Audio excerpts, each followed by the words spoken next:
నా గతం గురించి ఎవరైనా అడిగితే ఓడిపోయాను అని చెప్పను, నేర్చుకున్నాను అని చెప్తాను.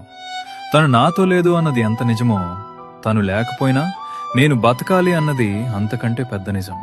ఎందుకంటే ఒక మనిషి వెళ్ళిపోతే జీవితం ఆగిపోదు, కానీ ఆ మనిషి వెళ్ళిపోయిన తర్వాత మనసు మళ్లీ నిలబట్టమే అసలు యుద్ధం. బయట నవ్వుతూ తిరిగినా లోపల ప్రతిరోజు కొద్ది కొద్దిగా చనిపోతూ బ్రతకడం ఎలా ఉంటుందో నాకు తెలుసు.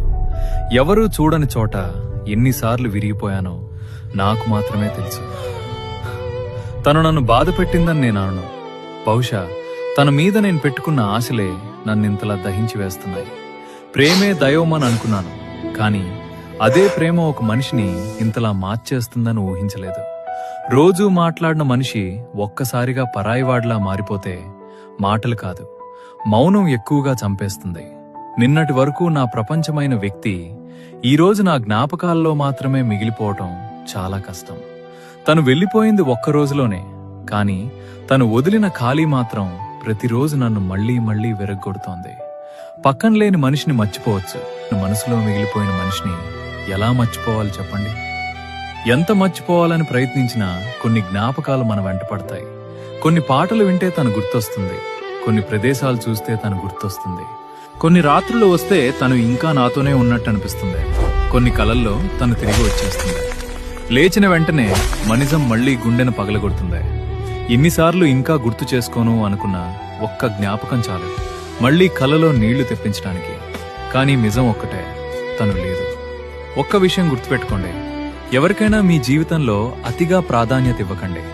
వాళ్లు మారినప్పుడు ఆ నొప్పిని తట్టుకోవడం మీ వల్ల కాదు, మనసంతా వాళ్ల దగ్గర పెట్టేస్తే వాళ్లు వెళ్లిపోయిన రోజు మనలో మనమే ఖాళీ అయిపోతాం. మనల్ని మర్చిపోయిన వాళ్ల కోసం మనల్ని మనమే కోల్పోవద్దు. జ్ఞాపకాలు మోస్తూ కాలం గడిపేయకండి. మీకంటూ ఒక లక్ష్యాన్ని వెతుక్కోండి.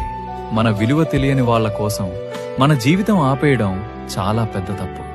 ఒక బాధని నిజంగా మాన్పగలది ఇంకో మనసే. తగిలిన గాయం మానాలి అంటే ఆ గాయాన్ని అర్థం చేసుకునే హృదయం దగ్గర పడాలి.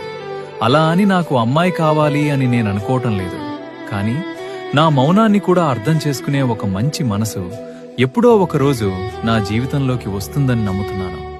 నేను వెతుక్కుంటూ వెళ్ళనక్కర్లేదు. నా కోసం దేవుడు దాచిన మనిషిని సరైన సమయంలో పంపిస్తాడు. నా కన్నీళ్ల వెనుక ఉన్న కథని అడగకుండా అర్థం చేసుకునే మనసు వస్తుంది. నా బాధని చూసి నవ్వేది కాదు, నా కన్నీళ్లు పడకముందే అర్థం చేసుకునేది కావాలి.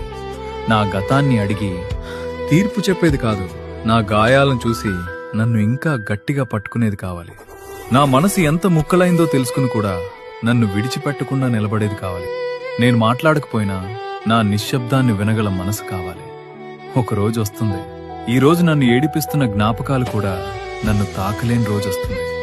ఈ రోజు నిద్రపోనివ్వని బాధ అప్పటికొక పాత కథలా మిగిలిపోతుంది. నా కోసం వచ్చిన ఆ మంచి మనసు వల్ల నేను కూడా మళ్లీ నవ్వుతాను, కానీ ఈసారి ఎవరికోసం కాదు, నన్ను నిజంగా ప్రేమించిన మనసు కోసం. అప్పటి వరకు ఈ బాధతోనే నడుస్తాను, ఎందుకంటే గాయపడిన హృదయాలకు కూడా ఒకరోజు ప్రశాంతత దొరుకుతుంది. ఎంత లోతుగా విరిగిపోయినా మళ్లీ ప్రేమించగల రోజొస్తుంది. ఎంతగా ఏడ్చినా మళ్లీ హృదయం నవ్వగల రోజొస్తుంది. ఆ రోజు వచ్చినప్పుడు ఈ రోజు నన్ను వదిలిపోయిన వాళ్లను కాదు, నన్ను నిలబెట్టిన దేవుణ్ణి మాత్రమే గుర్తు చేసుకుంటాను.